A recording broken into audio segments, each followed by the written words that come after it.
Goose, goose, goose, goose, goose, goose, goose, goose. Goose, goose, goose, goose, goose, goose, goose, goose.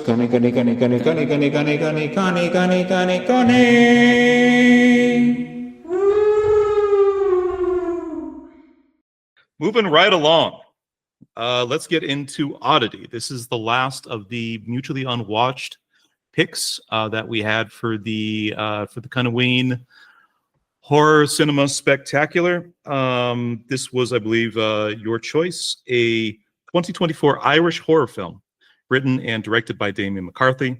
I'm not going to read the cast list for this one because everybody in the cast has at least one part of their name that sounds like it's fucking Klingon. It's like Mr. Bruce or like Simone Teweka. You get excited when there's an O splitting up the name. You're like, no, it's an O. It's going to be an O'Brien, and it's like an it's O. An O, but it's not the Christian O. It's some leftover thing they had from pagan times. Oddity follows a blind medium and curio shopkeeper who was grieving the death of her twin sister a year prior, when a wooden golem from her collection, again, this is sort of lifted directly from Wikipedia here, when a wooden golem from her collection becomes crucial to her quest to uncover the truth about her sister's murder. My friend, right off the bat, I for Oddity, I need to know this more than anything else. Okay. Did you come up with your own name for the wooden man? No. Oh. I didn't. I had Carlos. Carlos. I had Carlos. I had Uncle Danny's woodchuck. Is that golem made of? What? Cut it out. All right. So let's kind of get like right into this one. This is very much like an indie film. I think this is. Let's take a quick gander, but this might really be the only international title. Take a goose's gander. Mm-hmm. I guess like 20 years later, a UK production. I kind of guess that counts as first. But this is an aggressively Irish movie, I would say. Mm-hmm. Okay. So this was your pick. How did you come across this one to begin with? I don't know if you ever gone on the website Bloody Disgusting. It's like a horror news. Way back in the day. I usually check them out for like movie reviews, and they cover a lot of stuff on Shudder. And this was one of the movies that just happened to come up, and I said, "What is it about Oddity?" And if you look at the art, for like the movie, an amazing poster. Amazing sort of kind of clip art, like when you kind of click on like the movie itself, because it's just this woman on one side of whatever the art is, facing down Carlos on the other side. Carlos is right there. Yeah, Carlos is the best part of the movie, and he really does nothing throughout the entire film. Right. But just whoever designed him, I would love to know how much the detail and the artistry, so let's kind of spoil the movie a little bit earlier for this segment, because I think you can't talk about Carlos with just kind of talking like the thing that's building to. Do you want to set like the film like a little bit up first for like people that might be curious about it? Pretty much, it's this woman that she. So this couple, they end up buying this house. I looked where it was. It happens to be in West Cork, Ireland. Okay, sure. And they end up getting this place in the countryside. It's basically a small castle. Like it is, right? For Americans, like there's no kind of, this thing's like a fucking castle. It has a courtyard. It looks like you should have driven over a moat. Yeah, and they talk about it. I mean, there's stables. It's a pretty big, like good sized property. But it's the doctor and his wife. The doctor keeps talking like, "Oh my God, we dumped all our money in this place." So it kind of starts out like the doctor is a psychiatrist who works a night shift at a Cork mental institution, and it's kind of undefined what his wife does, but she seems like a very fun, bubbly, happy, free spirit, and like while the doctor's going to work at nights, she's in this crazy creepy castle at night doing renovation work on the just trying to get the thing like habitable. Yeah, I feel like she's taking a break from her job, or maybe she's a photographer. She takes lots of pictures, but she's to your point, she's in the castle by herself. She's put a little tent in kind of like what you would consider like the living room or the a cute little yellow pup tent right in the middle. Yeah, little pup tent all set up just to make it less creepy because she's by herself and there's just no neighbors, nothing around her. Right. She gets a knock at the door. Well, she goes out to her car, comes back. There's a knock at the door. She opens up the little sliding. What do you call that? There's probably a sliding window. It's a little sliding window. It probably has like an actual name that's about 500 years old. Yeah. So she slides it, and there's somebody standing there. It's really creepy. And again, it's the middle of the night, black, nothing. And around. like a long beard and greasy, shaggy hair. And he's got not quite like a fake, like a fade eye, but what looks like half like a ping pong ball. Just kind of went over, and he's just like, I've been watching you. I've been here to warn you. While you're getting something out of your car, I saw a man go into your house. You're inside with someone right now. Please unlock the door and let me in. You're not safe. How do you respond to that? That's such an insane request. request. Again, the title card is not even like hit for this film. This is the first 2 minutes of the movie, which, I think kind of genre wise, it's fair to kind of describe this movie. It's about a third haunted house. It's about a third murder mystery, and it's about a third home invasion thriller. I would say they're just eyeballing each other. This woman is technically safe if there's no one in the house. She's technically in so much danger if there's someone in the house. But she's looking at this crazy guy with this fake guy who reveals himself to be actually like a former patient of her psychiatrist husband. She's looking at it, and the two of them are just eyeballing each other. The title card hits. Movie then kind of cuts to a year later that the woman Dani has been murdered, and then we pivot to the life of Dani's twin sister Darcy, played by the same actress, who basically runs a haunted antique shop. The movie itself kicks off basically with Dani's former husband coming to Darcy's antique shop with the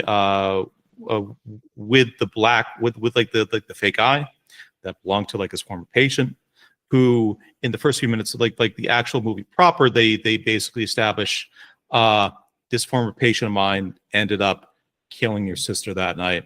That patient himself was for some reason beaten to death in the the psychiatric hospital or like the prison that he's currently staying. Doctor comes in, he's like, this is a kind of a odd sort of gross memento, but I thought now that your sister's killer, just now that he's died, I thought maybe you'd have like a little bit of catharsis for having kind of like this little piece of it, like on whatever it actually means. And then we just kind of go from there. Yeah. I love this little like thing that they've added to the film where they have the psychic sister. Right. And it's not one of those ones where it's like two twins that have this psychic connection and they can speak to each other. Right. And when one dies, the other feels it. It's kind of established that there's a magic sister and there's just a normal chick that married a doctor. Exactly. She's complete. The other sister is completely normal. Mm-hmm. But we do know that she's died. We don't know how she's died, except for what the husbands told us at this point. Of course, the movie we learn kind of the more details are just crazily sort of like explained and sort of fleshed out in flashbacks. Well, that's the thing too. This psychic sister, when she touches her antique shop is filled with cursed objects, and what she explains as haunted, evil things. Like the doctor shows up and the first thing that she tells him was like a little call bell that she's like, this belonged to the hotel where a drunken guest accidentally killed a bellboy. The last two people have rung this bell are they turn around, they see like a haunted bellboy sort of running at them, and both of them have died like very soon after. Yeah, the bellboy comes in and kills them in revenge. Right. So it's great because this scene, the way they set it up too, she has all the objects, she touches the eye, and she feels something from it, and you see some images flash in her mind. She has some psychosomatic ability to, and anything that has made contact with the skin, she's able sort of to kind of glean, to pull out imprints of psychic memories, if you will. But it's great because then she goes down and she kneels in front of a trunk, and you're like, what is this trunk? And that's how that scene cuts, is her in front of the trunk. And then it shows all the little cursed objects in the room, and it settles finally on, while the music is building, this swell. There's a haunted monkey. There's like a Rubik's Cube. There's some fucking like Hellraiser lament configuration like looking thing. There's an evil looking ping pong paddle. Like there's all. It ends on the rabbit toy with symbols, and it just like claps the symbols once. Yeah. Okay, so the small reveal prior to that, it's been a year since her sister's death. The doctor shows up to, to console the blind sister on the year anniversary, and the doctor's like, "Oh, by the way, I'm actually with someone new already." Darcy is kind of, she's really quite shocked by this. She's like already, my sister's only been, you were married such a long time. My sister's only been in the ground forever, for a year. And the doctor says, "Oh yes, she is a pharmaceutical rep who often comes to the hospital I work for." And then a little bit later in the film, we get introduced to the pharmaceutical rep, this one woman named Yana. I want to pause here. I need to say a couple things about Yana. Okay. I think we need to have, at the end of Cunningham, I think we need to do like superlatives. I think of like our own personal favorite this or craziest that or biggest kind of whatever else it is. Okay. Prior to watching this movie, I thought the biggest waste of time, piece of shit character that we had in any of these movies that we watched was Diego. Okay. Like the Sigmund. For a second. Yeah. What do you think I was going to say? In my head, I filled in the blank and I said Diego. But I thought you might say Yana. Okay.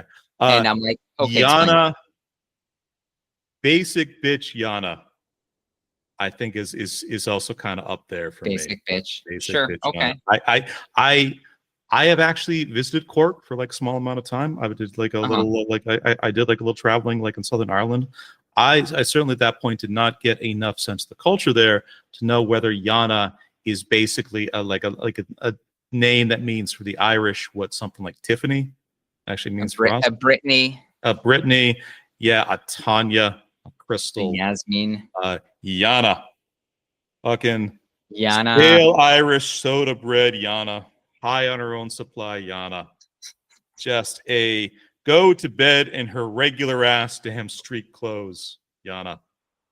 And you know what? This woman drove me up the wall. She's also just not really good. She loses things pretty easily. Yes, she does. She can't find her keys. She's so complacent.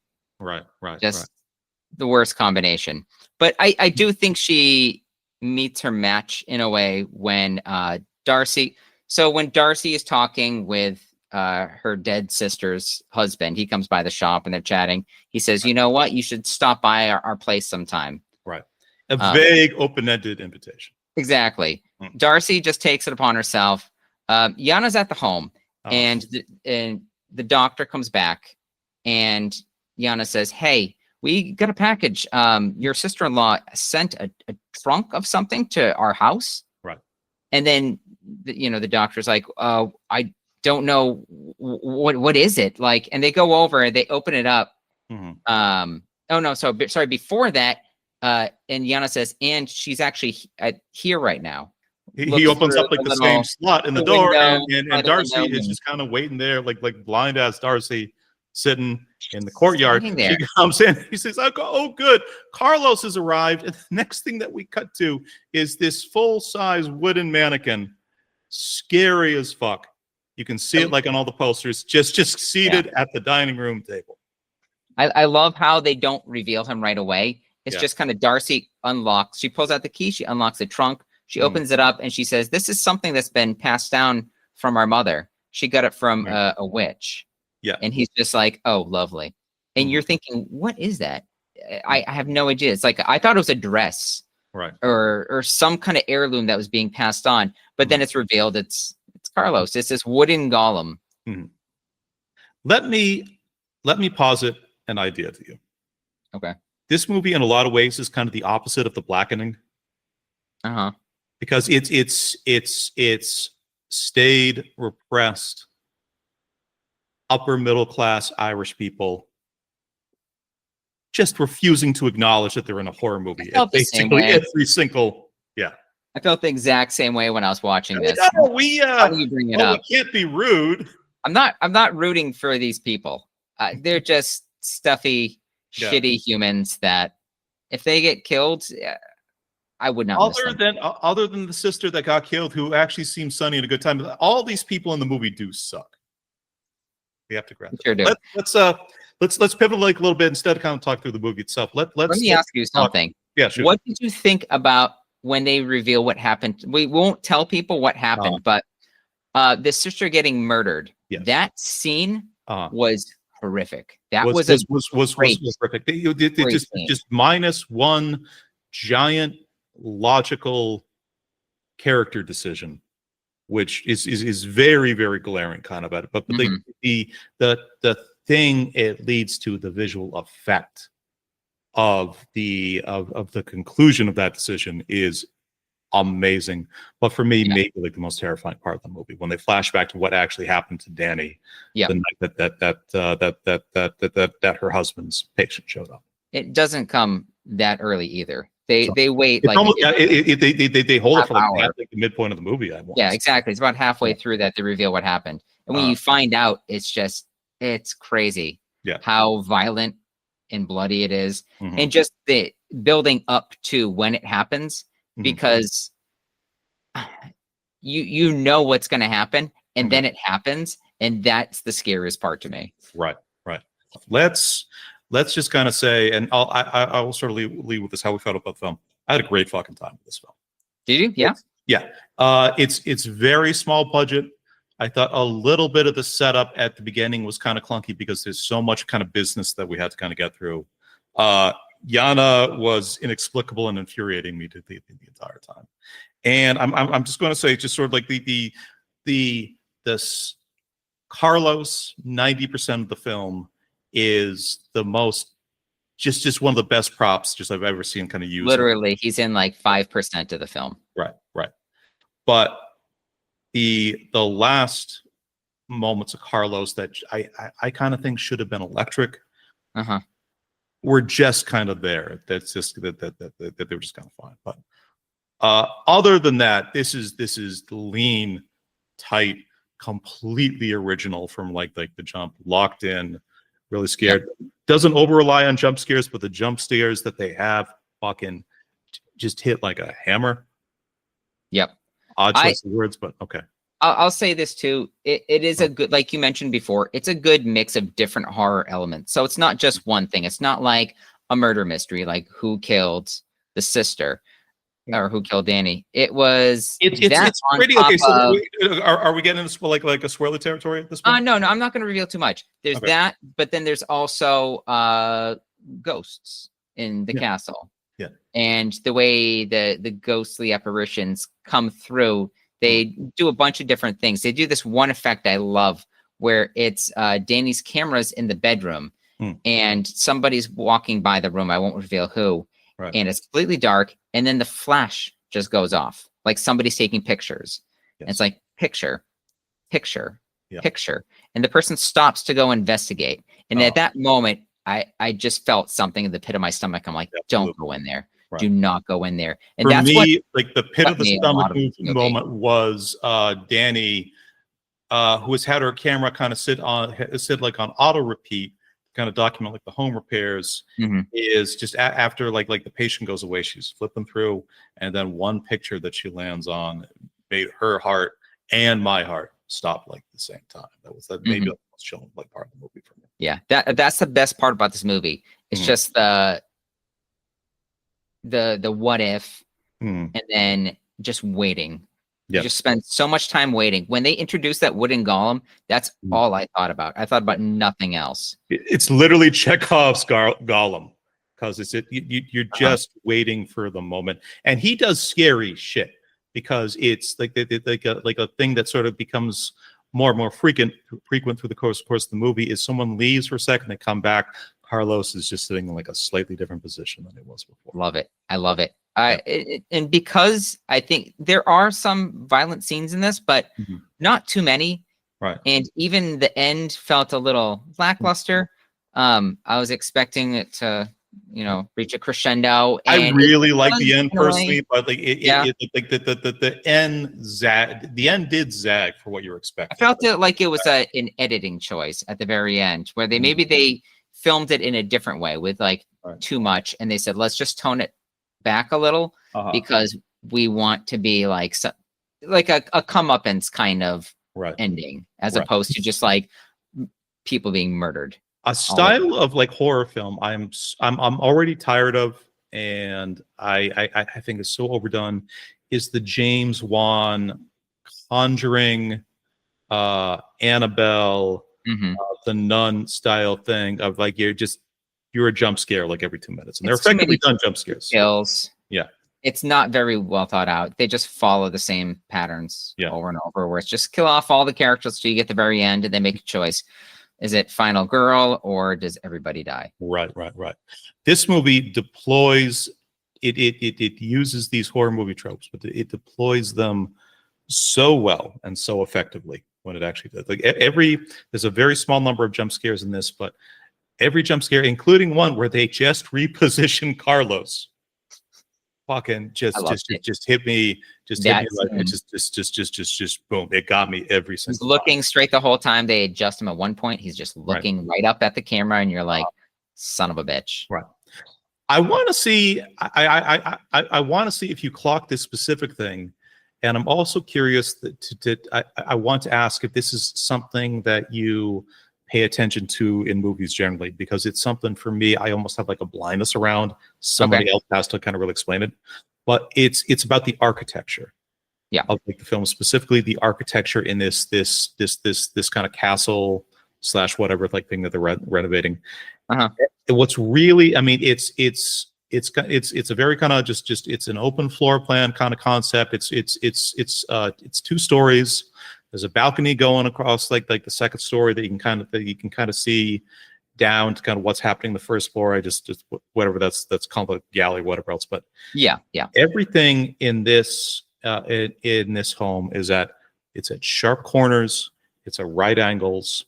You really, from any place that you are in the house, you really don't have a good view of what's happening anywhere else, and things being just out of sight, with like the door slot and the blind sister and like the trap door and the the inmate that's kind of missing one eye, and like the doctor like not representing himself, like that's a whole thematic thing in the movie. But I was curious, like, whether you kind of clock that specifically about the castle itself, and then is this something that you look for or notice in movies generally when you're watching? I typically don't. But I did read that the director purposely chose this place. Right. He checked out a couple different filming locations, but he was specifically aware of this place called Bantry House. Bantry House. Yeah. And which sounds like it should be its own fucking Mike Flanagan series or something. Yeah, because what I was thinking about is when I'm watching this, I was like, it's a very weird shaped house, like where it feels almost kind of like even the main area, like the living room, I guess it is. It's kind of like an open floor concept in the main space. And then there's, rooms off of it on the sides, but it just feels kind of like tight and confining. Right. And, but there's also some weird choices for how the structure is designed.